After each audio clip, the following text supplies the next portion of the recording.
दोस्तों आज से करीब 1600 साल पहले अरब में एक ऐसी आइडियोलॉजी का जन्म हुआ जिसने न सिर्फ अपने आस पड़ोस के देशों को बल्कि पूरी दुनिया को इन्फ्लुएंस करने का काम किया। और सिर्फ 1600 सालों में ही इस आइडियोलॉजी के इतने फॉलोअर्स हो गए कि आज यह दुनिया की दूसरी सबसे ज्यादा फॉलो की जाने वाली आइडियोलॉजी है, जिसे इस्लाम कहा जाता है, और इसके फॉलोअर्स को मुस्लिम। और बिल्कुल आज के इस वीडियो में हम इस्लाम के फॉर्मेशन की कहानी को जानेंगे।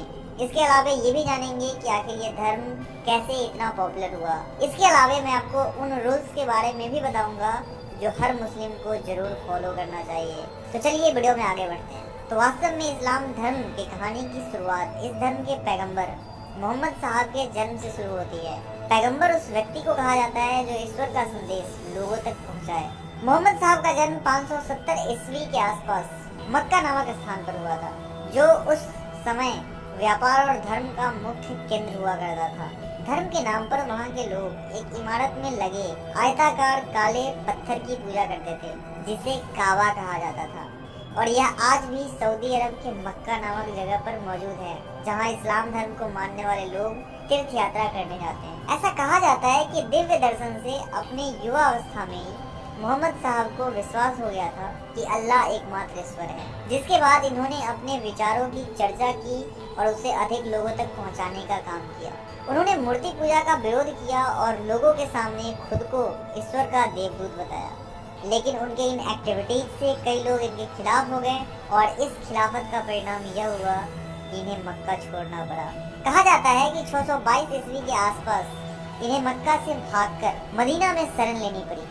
लेकिन कमाल की बात यह है कि मदीना में इनका हार्दिक स्वागत किया गया, जिसे हिजरा कहा जाता है। हिजरा का मतलब होता है एक स्थान से दूसरे स्थान पर जाना, और मुस्लिम कैलेंडर में इसे फर्स्ट ईयर के रूप में कंसीडर किया जाता है। इस्लाम के अनुसार इस धर्म को मानने वाले सभी लोगों को अल्लाह और उनके पैगंबर मोहम्मद साहब के शब्दों में आस्था रखनी चाहिए। ईसाई धर्म की तरह इस्लाम भी लाइफ आफ्टर डेथ के कॉन्सेप्ट के बारे में बात करता है, जिसे डे ऑफ जजमेंट या कयामत का दिन भी कहा जाता है। ऐसा कहा जाता है कि कयामत के उस दिन में मनुष्यों को इस पृथ्वी पर उनके द्वारा किए गए कर्मों का फल मिलेगा। इसके अलावा इस्लाम के नियमों के अनुसार किसी भी मुसलमान को मूर्ति पूजा नहीं करनी चाहिए। किसी भी मुसलमान को सूअर का मांस नहीं खाना चाहिए, क्योंकि सूअर एक गंदा जानवर है। विवाह और तलाक के विषय में निर्धारित नियमों का भी पालन करना चाहिए। इन सब के अलावा 5 ऐसे सिद्धांत हैं जिसके अनुसार ही हर मुसलमान को अपना जीवन चलाना चाहिए। नंबर 1, हर मुसलमान को ईश्वर की अखंडता और मोहम्मद साहब के पैगंबर होने की घोषणा करनी चाहिए, जिसके लिए कहा गया ला इलाहा इल्लल्लाह मुहम्मद उर रसूलुल्लाह।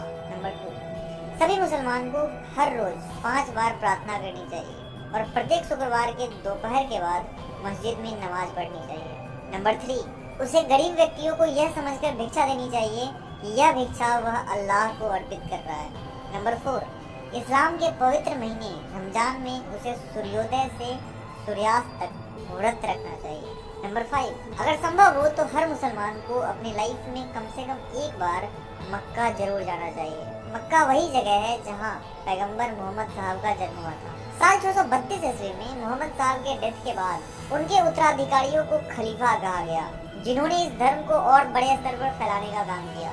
करीब 100 साल के अंदर ही इन खलीफाओं ने अफ्रीका और एशिया के कई देशों को जीत लिया, और इस जीत के साथ उन्होंने इन देशों में इस्लाम को भी प्रमोट करने का काम किया, और इसी तरीके से इस्लाम भारत तक भी पहुंचा, और आज ये इंडिया का सेकेंड बिगेस्ट रिलीजन है, जिसे करोड़ों लोगों के द्वारा फॉलो किया जाता है। तो दोस्तों ये थी इस्लाम धर्म के फॉर्म और एक्सपेंड होने की कहानी। अगर आपको इस टॉपिक से रिलेटेड कोई भी डाउट हो तो आप सीधा मुझे इंस्टाग्राम पर मैसेज कर सकते हैं। वैसे उम्मीद करता हूँ कि आज का ये वीडियो आपको पसंद आया होगा और इस वीडियो से जरूर कुछ नया सीखने मिला होगा। अगर हाँ तो वीडियो को लाइक कर दीजिए। Thank you.